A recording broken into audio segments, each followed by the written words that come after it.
What's going on, guys? This is Dmitry back again, and in this video we're gonna analyze a person who lives in the New York City where it's pretty expensive to live in, and she's 37 years old and have an income of $108,000. So let's see how she spends her money, and let's see what we can take away and learn something from her story in this video. So let's get to it.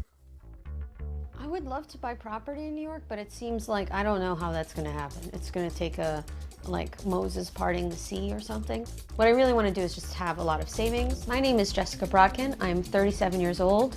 I live in Brooklyn, New York, and I make $108,000 a year. I was recruited by the CIA as a senior at MIT, which is actually from the plot of The Recruit. I can't talk about what I did there, but I didn't kill anybody. So. When I was 26 years old, I had debilitating migraines and I was on medical leave from work. I ended up passing out at a friend's house from a migraine, and I woke up and he was waving his hands over me and I felt better. And I'm like, what are you doing? And he's like, I'm doing Reiki. So that's how I got into it. My food is around $800 a month. My phone is $110. My therapist is $700 a month, which I have a hard time paying mentally, but I need to do it. Well, let's get to it, guys. So in here there is a lot to break down here, so that's good. That's good. A very nice breakdown that they did for us. A lot of interesting information here. Well, let's get just like from top. Housing, I can see that 2,400. Yeah, that's I don't expect any. Well, I kind of like it's kind of there. So it depends on which apartment. So rent, 1-bedroom apartment, utilities, and Wi-Fi. Oh, it's all together. Oh, that's okay. That's good. So utilities. Okay. So her rent may be about what? 2,000, maybe 2,100, something like that. So it's like, you know, kind of subtract any those extra utilities and the Wi-Fi here.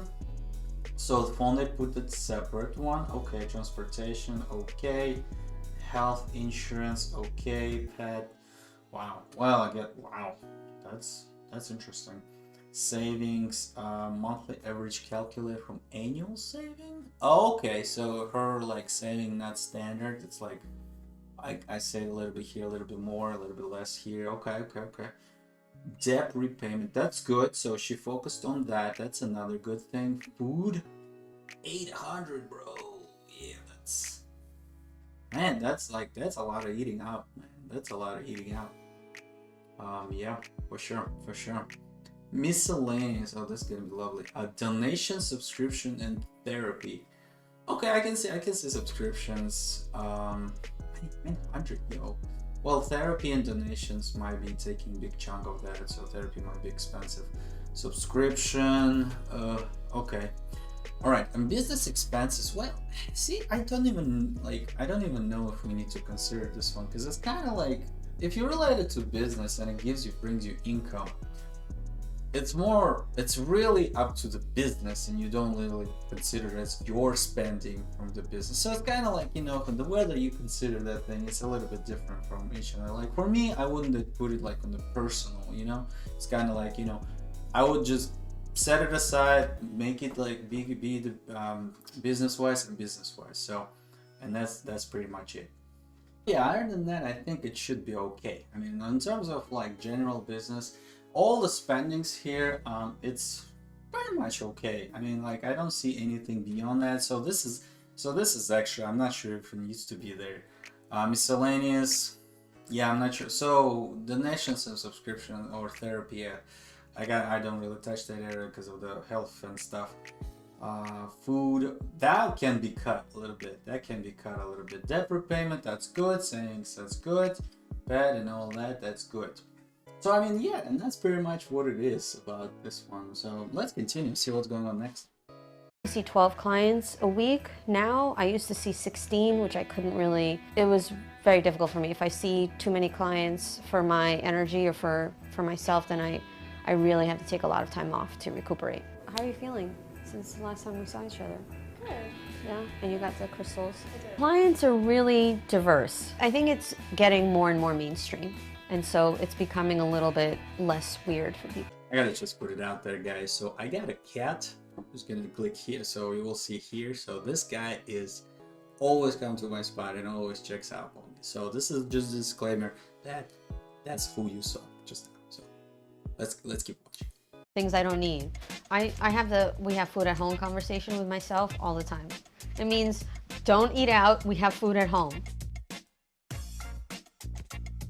You telling me that you spend $900 or $800 for like eating inside? I don't see this happening, man. Like, cause like unless you buying this something extra or anything like that. So I don't like. Why would you? It doesn't make sense. So like, if she says like, yeah. So look at that. So she got like a joint going on. Like in the last picture here, she has a coffee going on here regular. So that's bought somewhere. So it's a lot about like $5 somewhere right there. So it's about $5 somewhere right there. So and I don't think that's like very good spending habit. However, yeah, I don't see it, man. Like I don't see $800 for just food inside, man. That's not working. That's not working unless you're eating outside and buying some extra or like prep meal already. So I don't see that happening. So she saves $0 to $1,500 a month depending on her income. Okay, let's keep watching. Hold on, let's keep watching. I used to have savings for retirement, and I don't anymore. Which is embarrassing, but true. I'm working on building them back up. I think I have about $10,000 in credit card debt, and I'm gonna pay it off by the end of the year. Most of my credit card debt is from when I quit the CIA and I hadn't fully started my business. So it was like really just like survival credit card debt when I was not making a lot of money. All my friends are online dating, or the swiping, the left and right, that's what they're doing. I'm also online dating. I'm on LinkedIn, because I want a dude with a job, huh? My current online course is called Empowered Empaths. It's for people who are really sensitive and who feel other people's energy and don't know how to manage it. The speaking engagements are about wellness and health and meditation. I often feel like I have this creative current running through me, almost like a fire running through me, and I have to get things out. When you're the girl, you're like, I want to grow up and I want to get married, And then like when you get older, you're like, oh, this is what happens. I have been married and divorced twice. My first marriage was like super short and I was like 23 years old. So it had no impact really on my life because we were married for 15 minutes. I feel like I was a celebrity or something. But the second one did impact me financially. I took on financially way more than I should have. That was like a lesson I had to learn, I guess. I think I'll get married again, but I'm not really like, oh, I want to get married, I'm not like, I'm not fiending for it. I just wanted to take into this just comments that she did about the marriage and about the financial thing. So she didn't really go in too much into it. So it's just kind of like, it will be kind of interesting on the like how kind of a lesson amount wise was it. So how expensive was that lesson? So, in that sense. But matter of fact, it's just like I'm gonna put it out there. It's just serious. And if you guys going to get married, check and talk to your spouses or like potential future spouses like about the money. It's very important. I spend a lot of time working on my financial mindset. I set like very specific goals. I want to make this much amount of money in this amount of time. And then I write down all of my negative beliefs about money and myself, and I challenge those beliefs. I also do like rituals around it. So I like burn a bunch of things that helps myself sort of be in the moment. I do a forgiveness list. So I forgive my financial mistakes, which I have plenty of, and I think everyone does. I also take inspired action. So I'll like ask the universe, what's my next step in my business? And then I will take action on that goal. I don't know what to say about the last part, man. That was interesting. That was, I don't even know what to say. I honestly don't know what to say. So personally, as a Christian believer, this is kind of like way out my league. So, and for me, it's a little bit interesting that she goes that direction. However, like there's in the Bible, there's a lot. I mean, tons of financial lessons. Like she can learn a lot of good stuff there. So, well, yeah, I mean, dude, let's just wrap it up, man. So, man, this is way interesting than I thought it would. So a lady got $100,000 in her pocket each year, and then so she got a debt going on, right? So she got business going on. Okay, so she got that energy going thing and massage and whatever, relaxing therapy, whatever it does. So that's okay, that's good. So she got business going on. That's good financially, right? So she's going there. So she got $100 a year, $100,000 a year. That's good. So that's good, but for me, I don't see that happening. The good and very, very interesting changes. So one thing is I liked is that she goes to she actually concerned about the mindset situation. So she's actually going and discovering herself, which is good. So I like that part. Another part that I like is that she is trying to do something with financial wise. I think that's the only thing that she did interesting, like kind of like in my valley of things that I would consider doing. But yeah, financial literacy, she needs to work on that, I think. And then what's going on, what to invest, what things are, things of that nature. Just throw asking a question about and throw ask a question, what should I do next? For me, it's a little bit out there. I would need to be more specific in terms of what is like interest, what is like what is her goal into, what's going on, where she wants to go. It's like a map. Hey, you want to go somewhere, you need to get a map and follow the map. So that's what you want to get into, what she needs to get into. So, and that's the interesting part that I missed from this interview. There's a lot of kind of thing like, oh, it's kind of like I got a desire and I follow the desire. I lose the desire and I'm pretty much there. So at least so right now she gets a stable income, she gets that going on. This is good.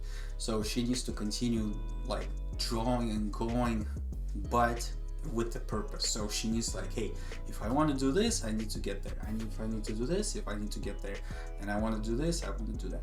So things like that, she needs to like kind of work on this and then be more specific, be more proactive, and be more like like kind of smart kind of type of way, specific, measurable, all that good jazz, so the goals and type of thing. So as far as of that she needs to work on. So financially wise, I think the another good part is that she's working on her debt, and I mean she's reducing that dramatically. Well, hopefully dramatically, so she can do she can go really big on that because she got a lot of going on, a lot of money actually going on there. In terms of that, she could instead of spending on some of the things there, she can like repurpose it to the consolidation and things like that. So yeah, I hope you guys enjoyed this video. So this one is interesting. I didn't see anything I don't see a lot of positive or a lot of financial literacy. I like the story and how she changed from that, but I didn't like the part about the 401k. Man, she got the hit in the penalty, she got this, she got the penalty, she does this. So she don't have anything in stocks going on right now, so she basically losing money in a recession and inflation and all that junk going on right now. So yeah, man, so this is, yeah, she needs to work on financial literacy and be more specific in goal application and where she wants to go, because the last statement I kind of like it kind of threw me off a little bit too much, because I was like, well, if you got a question, hey, I want to raise dogs, and then all of a sudden you go and raise dogs, and then if you lose that desire, then you lose that desire. It's kind of like non-consistent. And I got this idea, or I'm going for this. Well, at least the business is going good, so which is good. So yeah, I mean, that's my take on that. So thank you guys for watching. I hope you guys enjoyed this video. Like, subscribe down below right here. So, and yeah, that was Dimitri. So I'm out. See you guys next time.